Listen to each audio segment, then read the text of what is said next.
Përshëndetje, unë jam Elisa Kocaqi dhe ky është URF Podcast. Këtu përgjigjet nuk do t'jenë perfekte, por vetëm të sinqerta. Në këtë podcast do të flasim me të rinjt, me studentët, por gjithashtu dhe me profesionistët. Pa filtra, pa frikë, por ndonjëherë do të vendosim edhe pak në siklet. Tema për sot është vullnetarizmi tek të rinjt. Pasion apo interes i maskuar. Dhe nuk jam vetëm sot, por kam kënaqësinë të kem pranë me Klevisa Haxhiraj. Përshëndetje Klevisa. Përshëndetje Elisa, faleminderit për ftesën. Atëherë Klevisa, më lejo të të prezantoj pak. Unë e di që je aktive në iniciativën për projekte të ndryshme. Por sot nuk dua që të flasim për CV-n, por dua të flasim për të vërtetën. Tani Klevisa, të them diçka, më duket se nuk je veshur shumë bukur sot për podcastin tim. Okej, është relative. Okej, ndalemi këtu. E gjitha kjo ishte pak shaka, e di pse? Sepse ndonjëherë ne gjykojmë shumë shpejt, por nuk jemi këtu për të gjykuar, Klevisa. Këtu jemi vetëm për të vepruar, dhe prandaj sot jemi për të thënë të vërtetën dhe për të folur për veprimet. Si bëjmë dhe për çfarë duhet ti bëjmë ato. Klevisa, çfarë të shtyu realisht hera jote e parë që të merrje pjesë si vullnetare? Kishe dëshirë apo dikush tjetër të imponoi, le ta themi, ose u ndikove nga të tjerët? Nuk do i quaja imponim. Çfarë më shtyu të merrja pjesë vullnetare? Un kam vite që bëj vullnetarizëm, jam vullnetare dhe aktiviste aktive në disa organizata rinore jo qeveritare. Ajo që më shtyu ishte motivimi dhe interesi për të kontribuar në komunitet, për të kontribuar aktivisht si qytetare aktive dhe për të bërë pjesën time në emancipim, le ta quajmë, për të bërë pjesën time në emancipimin e shoqërisë, për të dhënë. Është si sakrificë apo si investim?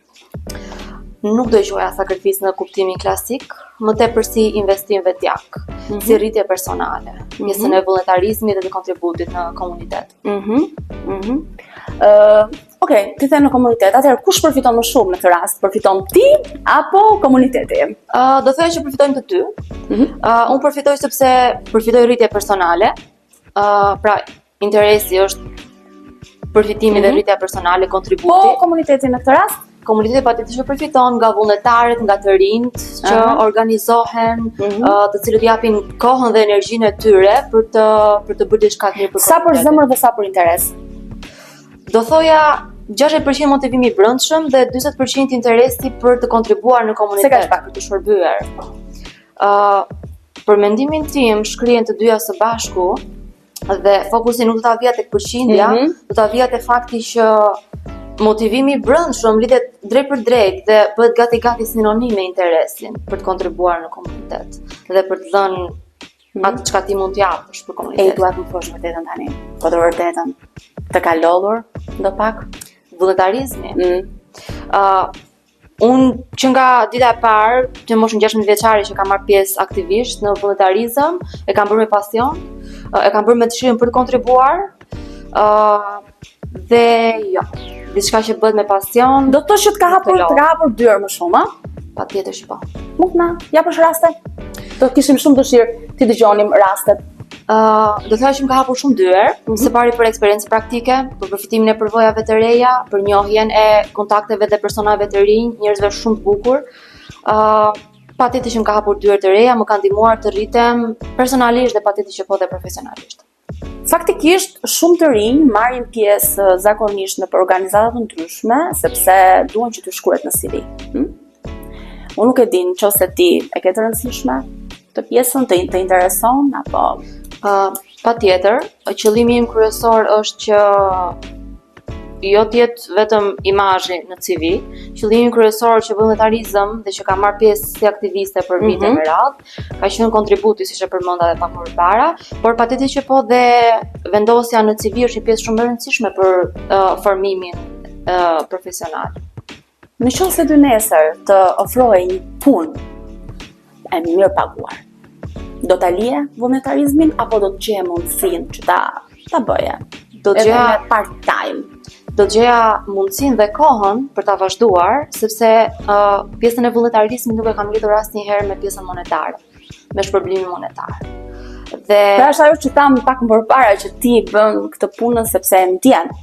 E bën me zemër, të përmbush, edhe do që t'japësh një ose ke një mision të tëndin personale. Keti një mision të tëndin që e ndan dot me ne sepse këtë duam edhe ne këtu që t'jemi edhe shumë të sinqertë edhe me pjesën e publikut, audiencës që na ndjek, sepse ke shumë të ri aty, të rinj dhe të reja që duan të bëhen pjesë e kësaj gjëje, por ke parasysh ndonjëherë moshatarët e tyre thonë, ja, po e diskutuam ne edhe pak jashtë këtë, që po çfarë do ti atje, po çfarë do mësosh ti atje, po më mirë hajde dalim pim një kafe, ose hajde ikim ku diun organizojmë ndonjë fest, ndonjë party, e kupton?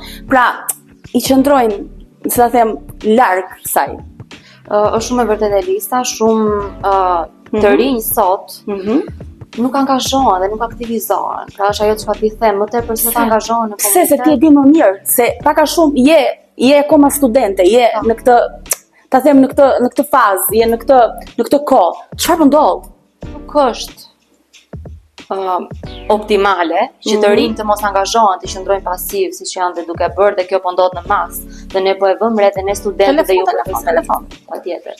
Mendoj që një pjesë shumë të madhe të kohës e marrin lundrimin internet, përdorimi i telefonit, doom scrolling, shpenzimi i kohës, çuarja e kohës dëm, dhe të gjitha këto i pengojnë të rinj që të marrin pjesë në mënyrë aktive në kontributin e komunitetit.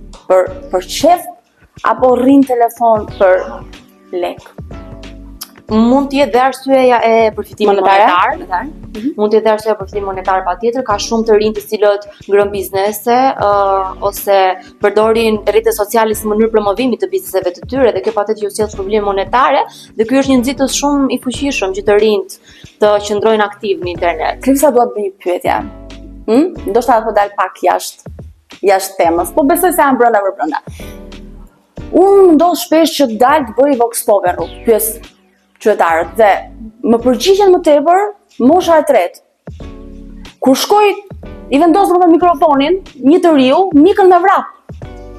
Ndërkohë që e shikoj, po atë të rinj, po atë moshatar, në atë mosh, që del në TikTok edhe kërcen, edhe nuk ka problem fare, domethënë shfaqet, ndërkohë që tek pjesa e argumentimit i shoh shumë të friksuar, i shoh me një mungesë, ta themi, vetbesimi, deri diku nuk dua ta them këtë, sepse ne këtu nuk jemi, dhe thash dhe më përpara, nuk jemi për të gjykuar, por kjo është një pjesë e realitetit. Dhe pse ndodh kjo?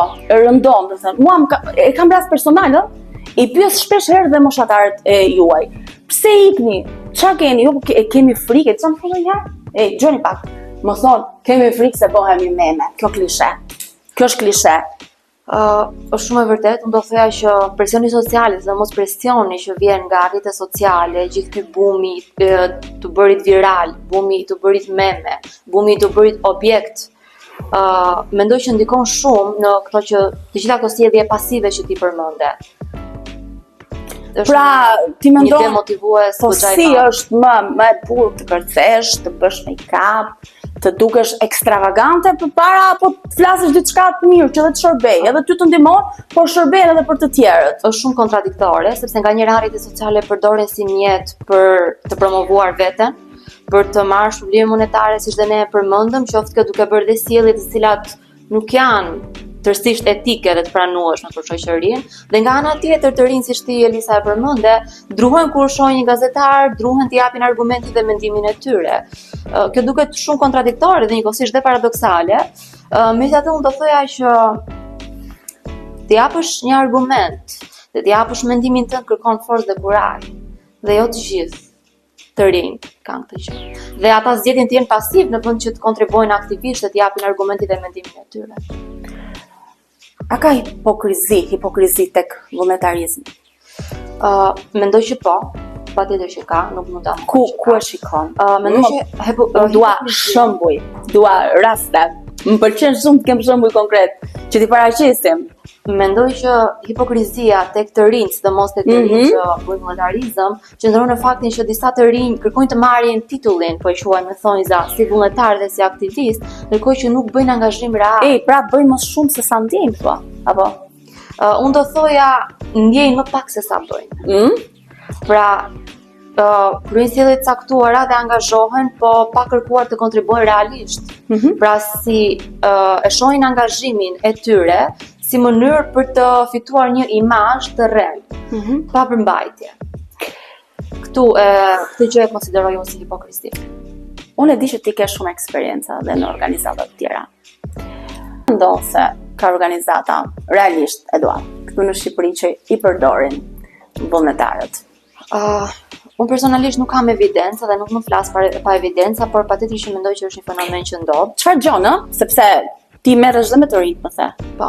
Ke edhe mund të flasësh edhe pak, edhe një klub të ndin, mund të na tregosh që edhe të rinjt të thrasin të bëjmë thirrje edhe të vinë, siç u themi që të bëhen pjesë dhe të URF-ja, patjetër, të vinë edhe tek URF-ja sepse është një vend i mundësive, më besoni, të mëdha. Dhe nuk e them kot këtë gjë. Kështu që, hajdeni. Tani më thej që kishe klubin e librit, jam pjesë e një klubi libri. Dhe kam marrë pjesë aktivisht në këtë klub, ku kemi folur për librat, jemi përpjekur të promovojmë librat, leximin e librave, të cilin fatkeqësisht po e shohim që po pëson një rënje masive leximi i librit fizik vitet e fundit, dhe ne jemi përpjekur disa persona kemi krijuar një klub libri, përmes të cilit jemi munduar të sillim sadopak frymërinore dhe aktive të leximit të librave, jemi munduar ta promovojmë librin fizik. Akoma tek ajo pyetja që unë e kam, që ai përdorin? Se e dua përgjigjen unë. Mendoj që po, është një fenomen që ekziston dhe pra të ka ardhur dikush Klevisa që thot, o Klevisa, unë isha tek X organizat dhe unë ndjeva i përdorur. Mendoj, siç e përmenda, nuk kam evidenca të tilla dhe nuk mund të flas me siguri të plot, sepse unë nuk kam parë dhe nuk kam dëgjuar dhe nuk ka patur raste që një person i saktuar ka ardhur më ka thënë këtë gjë. Megjithatë, kjo nuk do të thotë që është një fenomen që nuk ndodh. Mendoj që është një fenomen që ndodh, patjetër që është i pranishëm dhe në Shqipëri. Mund të ndodhi që organizata të caktuara t'i përdorin të rinjt, mos t'i shpërblejnë, tu e kanë fjalin e shpërblime monetare. Mendoj që është vullnetarizmi luks në fakt, sepse shiko, jo të gjithë e kanë mundësinë të punojnë, no? Domethënë të punojnë pa lek. Po, është e vërtet. Unë do thoja që këtë luks e kanë persona të cilët nuk kanë presione financiare. Persona që nuk kanë presione financiare, pra që nuk duhet të punojnë, mund ta shfrytëzojnë kohën e tyre për të bërë vullnetarizëm, ndërsa një person i cili ka presion shumë të fortë mbi shpatulla për të fituar të ardhurat monetare, nuk ka kohë. Pra të jemi realist, nuk ka kohë që t'i dedikoj shumë kohë dhe shumë energji vullnetarizmit, sepse është i detyruar, nuk e ka luksin të vullnetarizmit, sepse është i detyruar të dedikoj kohën dhe energjinë fitimit të ardhurave. Pra në të rast unë do thoja që është luks të vullnetarizmi për persona të cilët nuk kanë presion të madh financiar. Se ti mendon që këta persona, do të themi, të përdorim të i jepen më shumë kuptimin këto që kanë mundësinë, sesa këto që kanë më pak mundësinë, unë mendoj që mund të jenë edhe të dyja, dhe këto që kanë dëshirë bëjnë dhe punën edhe patjetër. Se ka unë njoh për shkak, unë kam qenë një prej tyre, kupton? Kam qenë një prej tyre. Nëse vullnetarizmi është pasion dhe buron nga motivimi i brendshëm për të kontribuar në komunitet, patjetër që mund të gjendet kohë për të bërë të dyja, dhe punën dhe vullnetarizmin. Megjithatë, qëndroj opinionin tim që personat të cilët nuk kanë presion të madh financiar kanë më tepër kohë dhe energji për t'ia kushtuar vullnetarizmit dhe kontributit në komunitet. Kjo nuk përbën arsye, personi financiar nuk përbën arsye që ne qëndrojmë pasiv dhe mos japim kontributin tonë. Tani, unë dua të më thuash të vërtetën. A ke për ndonjëherë diçka kështu vetëm sa për kjo nevoja për të duhur, domethënë, sa për foto në Instagram ose le ta shohim në rrjete sociale. E ke bërë diçka kështu sa për të duhur thjesht? Po kam qenë këtu te kjo tek do organizata ndryshme tak foto. Është fenomen që ndodh, megjithatë unë personalisht vetëm për të dukur, jo, nuk e kam bërë. E kam bërë për të promovuar dhe për të ndërgjegjësuar rinin që të marrë pjesë më aktivisht dhe jo pasivisht në organizata, për të promovuar organizatat, vullnetarizmin, për të ndërgjegjësuar të rinjt të jenë më aktiv, të japin më shumë kontribut, të ndërgjegjësohen më tepër për këtë për vetëm për të dukur dhe për foto. Do me thënë, pra, pyetja ime është tani që lidhet me pyetjen e pak më përpara. Pra, ti the që e bën sepse ndihesh mirë, pra të bën më të lumtur apo më të dukshme? Në këtu e kisha pyetjen. Do thoya që dukshmëria është efekt hansor në rast. Qëllimi im është mendes edhe pjesa e ka rëndësi, tjetër. Qëllimi im kryesor ka qenë që përmes vullnetarizmit të jap kontributin tim dhe të jem qytetare e përgjegjshme dhe aktive. Pastaj dukshmëria vjen si rrjedhoj e këtyre përpjekjeve që ne bëjmë për të kontribuar në komunitet. Do thoya që qëllimi final nuk është jem e dukshme, qëllimi final është të kontribuoj dhe të jap ndihmën time për komunitetin dhe për gjithë shoqërinë. Klevisa, e ke ti një mesazh për bashkëmoshatarët e tu dhe jo vetëm, edhe ndoshta edhe gjimnazistët që po na dëgjojnë, edhe moshat pak më adoleshentët le të quajmë, një thirrje, sepse që të vinë dhe ata të bashkohen në organizata të ndryshme, te URF-ja, tek ne, tek të gjithë, domethënë, me pak fjalë, që të përfshihen. Mesazhi që unë do doja t'u jepja të gjithë të rinjve, bashkëmoshatarëve të mi dhe jo vetëm, do ishte përfshihuni dhe angazhohuni sa më tepër në aktivitete sociale rinore, bëni vullnetarizëm, merrni pjesë aktivisht në organizata dhe jo vetëm, përpiquni të kontribuoni në komunitetin tuaj sepse do thoja që nuk kushton asgjë, por dikush mund më kundërshtonte dhe mund thoshte që më kushton kohë dhe energji. Mendoj që është më efikase të japësh këtë kohë dhe këtë energji vullnetarizmit dhe kontributit në komunitet, të mirës së përbashkët, e mëruesit të përbashkët, se sa çuarjes së kohës dëm. Brain rot, është ky fenomeni që ne e quajmë brain rot, ose trukalbjes. Mendoj që është më efikase t'ja kushtosh kohën dhe energjinë të mirës së përbashkët, kontributit në komunitet, se sa trukalbjes, Elisa.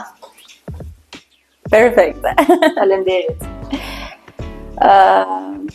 Sepse ndonjëherë ne nuk bëjmë gjëra të mira, vetëm sepse duam të jemi të mirë, por ndonjëherë ne i bëjmë sepse duam që të dukemi të tillë. Vullnetarizmi nuk është as i zi, as i bardhë. Për disa është mundësi, për disa është zemër dhe për disa të tjerë është nevoja për të dukur. Por e vetmja gjë që ka rëndësi është sa të sinqert jemi ne me veten tonë. Unë jam Elisa Kocaqi dhe ky ishte URF Podcast. Faleminderit që na ndoqët, faleminderit shumë Klevisa, shpresoj që të kem sërish në episode të tjera. Elisa, kënaqësi është me gjithë